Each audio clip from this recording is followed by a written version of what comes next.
Hello, everybody. This is Tuesday. I know that's probably confused you. You probably looked on YouTube yesterday and we weren't there, and you said, we've had enough. No, we had an interruption in our taping schedule, and so here we are. But we're loyal. That's right. We won't leave y'all out. Today's going to be a very special video. I'm not going to say the most special, but it's going to be one of the top 5 that we've done since we've been doing this for a year, because it's about a subject that is near and dear to my heart.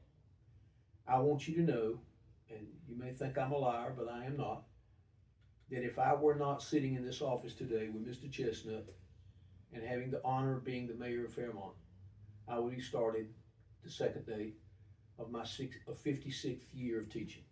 I believe that. I would never have left teaching. The greatest job in the world. I defy anybody. I'll argue anybody. Take me to Grand Central Station, Madison Square Garden, the big house over at Pembroke. I'll argue anybody with anybody anywhere. The greatest thing in the world, the greatest gift that you can have is to be around young people. I agree. And I do believe that at 79 years old, I have the capacity to relate to young people because I've been with them so many years. So today, obviously, with that lead in, is about young people. I sit outside our town hall every morning at 10 minutes to 7, because I come in my office at 7 o'clock, waiting for the buses to Whiteville to get out of our parking lot so I can get in my parking space. And I watch these precious children walk by, sometimes from the same parents that relate to my classes. They bring them up here late. That's right. And they get out of their car and they're just all excited and got their little book bags and they're hugging and kissing mom and daddy goodbye. And it just sometimes breaks my heart that I can't be with young people. But we've got the responsibility, Mr. Chestnut, you and I, and the town, to do something for young people. And I'm going to do my part in the years that I have left in office and on this earth to try and make life better for young people. And one of those things, of course, would be to facilitate a youth center, which we've never had but one time in this town, and that was in 1970 to 73. I don't want to get into that. It'll take too long for y'all to watch it. You'll probably go to sleep in your cereal, and I don't want you to do that to get milk up your nose. But I do want to let you know that we have a plan. And I'm going to let Mr. Chestnut tell you as much as he can about the plan. There are people out there watching this saying they're just trying to talk because it's an election. Well, he's not running for anything. I am. He's not. He's got a job. I want to keep mine. But I can promise you we're not lying to you when we talk about the things that we're going to talk about today. Most definitely. Mr. Chestnut? So, the mayor is clear about our care for our youth here in the town. We have a Parks and Rec program that provides activities year-round for our kids.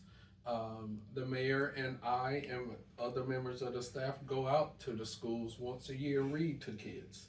Our police department and fire department has recently done an event in the community park to spend time with our children. Stop the Violence, along with some other organizations in town, has sponsored backpack giveaways for our kids, free haircuts, free braiding of hair prior to them going back to school this week. So we love our children, and we know the next thing that they need in a town for the future is their own space. They need their own youth safe space for them to, for one, have a safe place where they can get off the couch at home and get out in the community, meet other kids, build stronger connection with kids, and give their parents a break by them being able to go to a safe space to enjoy themselves and relax and play games and meet and mingle with each other. We do have a facility that we're looking at converting to a youth center for our kids in this town. As we move forward to that, the mayor is going to be having some meetings in the community where those kids are to talk to them about what they want to see in the youth center. The mayor is also going to go out to some schools and connect with kids there to get ideas on what they want to see in the youth center. And he did the same thing prior to the opening of our library, finding out what kids want in their space. And our library downtown has been highly attended by youth, seeing that their wishes was put in place, and we have those computers and those games down at our library. But we know going into the future that they need a safe space to call their own. The library is great, and they're going to continue to use it, but a space for kids to really, come together and be smarter and be stronger for their community and build stronger bonds with each other. And that's something that, we're addressing as we speak. We're consistently talk about it. Me and the mayor have this conversation once a week.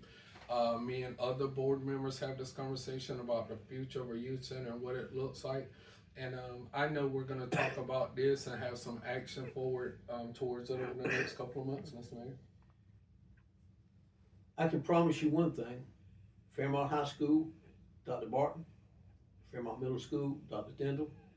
You go ahead and expect me or someone who's going to be working with me, because I'm coming out to school and I'm going to find a way to reach every single student with a slip of paper asking them to write down what they think a youth center would look or should look like. Most definitely. Then I will take out all the duplicates. It might be 700 or 800 sheets of paper. I don't know. I did it before with as Mr. Chestnut said, with the games of the library at the school I was teaching at then. And we're going to take out all the duplicates and get it down and find out, want this room for that, we'd like to have art, we'd like to have a free space or whatever. Mr. Chestnut and I are not going to be using this building. That's right. We might go to the ribbon cutting and we might go in there to talk to the kids, on special occasions. But this is not going to be our building. That's right. Whoever's the director, whoever's going to run it, they'll be their building and the children's building, the kids' building.